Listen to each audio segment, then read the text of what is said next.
Қазақ тілі 8-ші сынып биоалуан түрлілік қызыл кітапқа енген жануарлар мен өсімдіктер синтаксис бөлімі бойынша сабағымыздың тақырыбы биологиялық алуан түрлілік. Бүгінгі сабақта қол жеткізуге тиісті мақсаттарға назар аударайық. Перифраз түрінде берілген сұрақтар арқылы мәтіннен қажетті ақпаратты таба білу. Көтерілген мәселе бойынша ой тұжырымдау. Тұрлаулы сөйлем мүшелерінің бастауыштың сөйлем жасаудағы өзіндік орнын, қызметін түсініп қолдану. Осы негіздегі сабағымыздың мақсаты перифраз түрінде берілген сұрақтар арқылы мәтіннен қажетті ақпаратты таба білу, мәтінде көтерілген мәселе бойынша ой тұжырымдау, тұрлаулы сөйлем мүшелерінің бастауыштың сөйлем жасаудағы өзіндік орнын білу. Осы мақсаттарға негізделген бағалау критерийіне көңіл бөліңіздер. Мәтіннен қажетті ақпаратты таба алады, өзіндік пікірін жеткізе алады, бастауыштың қызметін түсінеді. Сабағымызды мемлекет басшысы Қасым-Жомарт Тоқаевтың мына бір пікірімен бастағым келеді. Ең алдымен биологиялық әралуандықтың компоненттерін сақтауды және тұрақты пайдалануды ынталандыратын экологиялық және әлеуметтік тұрғыдан нақты шаралар қажет. Олай болса, тапсырмаларымызға назар аударайық. Берілген сұрақтарға жауап бере отырып, қажетті ақпаратты анықтаңыз. Ол үшін мәтінмен таныс болайық. Биологиялық әралуандық ұғымы түрлердің белгілі бір аумақта, экожүйеде, тіпті ғаламшар бетіндегі әртүрлілік дегенді білдіреді. Биоалуан түрлілік адамзатты ұзақ уақыт бойы техникалық, энергетикалық және басқа да ресурстармен қамтамасыз етудің жалғыз көзі болып табылады. Әлемде 2,5 миллиондай түр болса, оның 74-і тропиктік белдеуде, 24 қоңыржай аймақта, тек 2-і полярлық белдеуде тараған. Ғалымдардың болжауынша, бұл деректер әлі де толық емес. Яғни, уақыт өте келе, кей түрлер жойылып, кей түрлер жаңадан пайда болып, алмасып отырады. Енді сұрақтарымыз. Әлемдік тропиктік қоңыржай белдеуде, полярлық аймақта қанша түр кеңінен тараған екен? Ғалымдар не себепті бұл деректердің әлі де толық емес екендігін айтуда?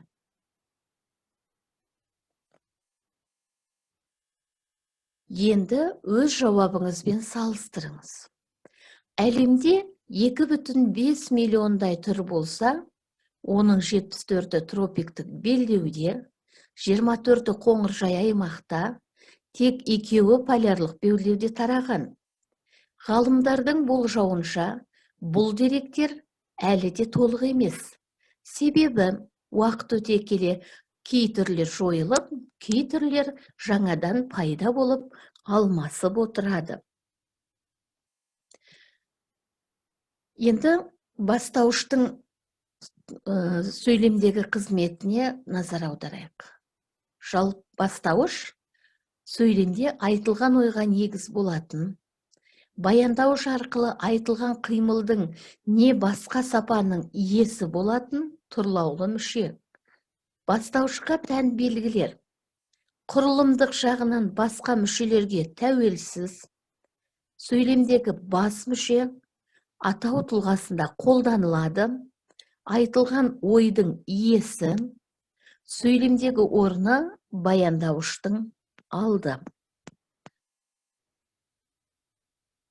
Енді келесі тапсырмаға назар аударайық. Сандардың мәнін мәтін арқылы ашып, ой тұжырымдаңыз. Қазақстанның экожүйесі ерекше. Мемлекет аумағында өсетін өсімдіктің 500-ге жуық түріне жоғалып кету қаупі төніп тұр. Қазақстанда ұя салған құстардың 14 түрі жаһандық маңызы бар құстар болып табылады. Қазақстанда тіркелген құстардың 236 түрі қызыл кітапқа енген. Республикада 2004-2015 жылдарға арналған Қазақстанның экологиялық қауіпсіздігі туралы конвенция қабылданған. Қазақстанда оның аумағы 13,5 миллион гектарды, немесе барлық аумақтың 4,9%-ын құрайды. Экологиялық тепе-теңдікті сақтауда бұл жеткіліксіз. Әлемдік стандарт 10%, дамыту және орналастыру концепциясы бойынша ерекше күзетілетін табиғи аумақтарды 17,5 миллион гектарға дейін арттыру көзделген. Енді сандарға қарай. 14, 500, 236, 2004-2015, 13,5 миллион, 10, 4,9, 17,5 миллион. Ықтимал жауапқа қарайық.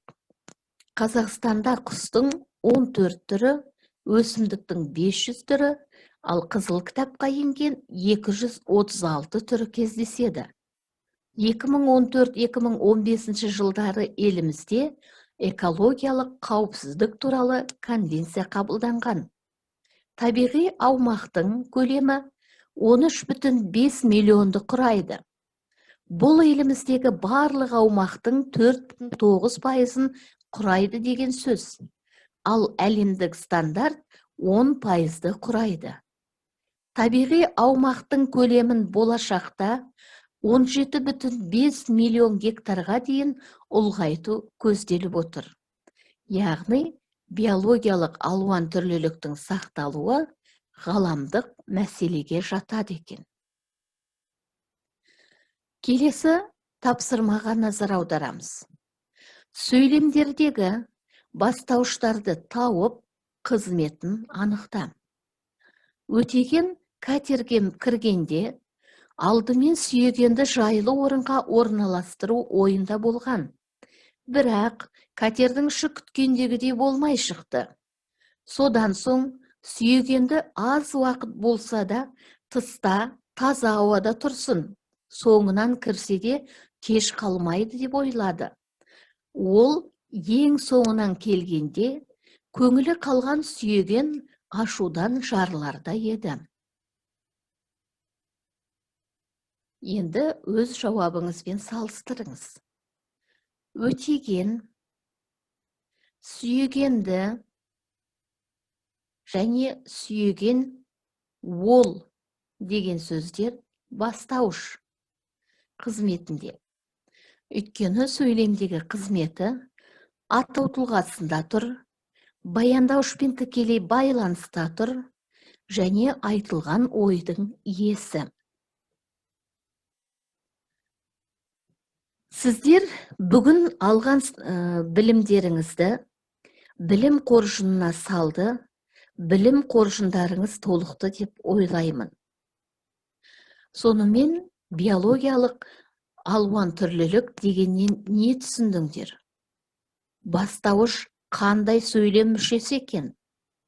Бастауышқа тән қандай белгілерді білесіңдер? Осыған орай қосымша тапсырма. Бастауыштың жасалу жолының әр түріне көркем әдебиеттен мысал келтіру. Ал балалар, біз осымен биологиялық алуан түрлілік тақырыбындағы сабағымызды аяқтаймыз. Сау болыңыздар.